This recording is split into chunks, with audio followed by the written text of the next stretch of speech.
Hey, good morning, y'all. Thank you for tapping in for some real talk from the heart this morning. We are reading through the Bible twice per year, 7 chapters per day, about an hour of reading. We're on our first time through in 2022. Our 7 chapters this morning are Proverbs 3 through 9. Proverbs 3 through 9 are 7 chapters. And our devotion this morning is from Proverbs 5, verses 21 through 23. And let me read it to you, and let's get into our real talk this morning. It says, "For the ways of man are before the eyes of Yahweh, and he ponders all his paths. His own iniquities entrap the wicked man, and he is caught in the cords of his sin. He shall die for lack of instruction, and in the greatness of his folly he shall go astray." The ways of man. You know, there are two ways to live, and only two ways to live. There are only two ways to live. You're going to either live by the ways of man, or you're going to live by the ways of God. And in this beautiful wisdom proverb, man, we receive great instruction from the Lord. Number one, we want to take away from this proverb the fact that God sees us. Man, God sees our ways. He sees the way we live. He sees every way we take. It says right there, he ponders all his paths. Right? God considers. Right? God thinks about all the ways that we take.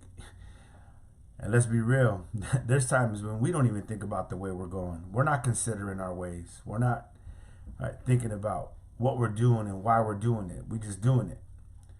But God, right, Yahweh, man, he sees our ways and he knows the ways we take. And then it says this, his own iniquities entrap the wicked man, and he is caught in the cords of his sin. God also sees you and me. He sees mankind setting traps for himself. And these are traps that man doesn't even realize he's setting for himself. Man sets traps for himself, right, by rebellion to God, by sin.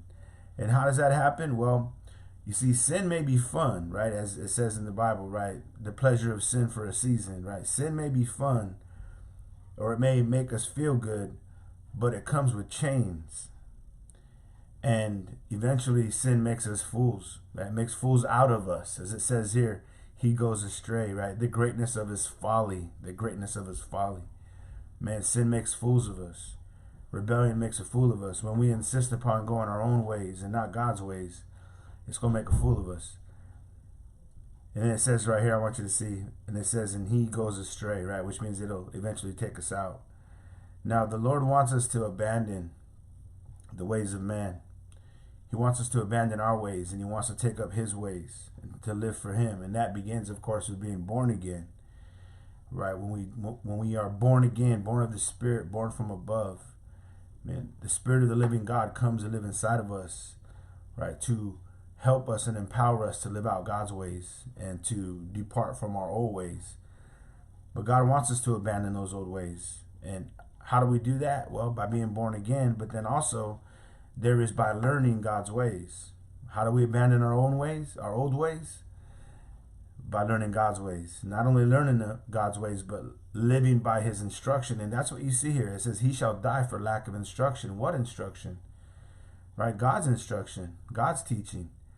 That's what they're going to die for, the lack of God's instruction, God's teaching. But here's the thing about man's ways. As I mentioned earlier, there's only two ways to live, by man's way or by God's way. In man's way limits God's instruction in his life, right? He will limit his instruction, his teaching. The ways of man don't value Bible teaching, right? Biblical Bible teaching. The ways of man don't do that. And the way that plays out is, right, they don't see it important, right, for attending Bible study, right, or attending to Bible study, right, personal Bible study. They don't see that as important. They see it as optional, as merely a suggestion, and not as mandatory for spiritual growth. You got to understand this, that God's instructions, right, for learning God's ways, it's not optional. It's not a suggestion. It's mandatory if you're going to grow in God's ways and depart from your old ways, depart from man's ways.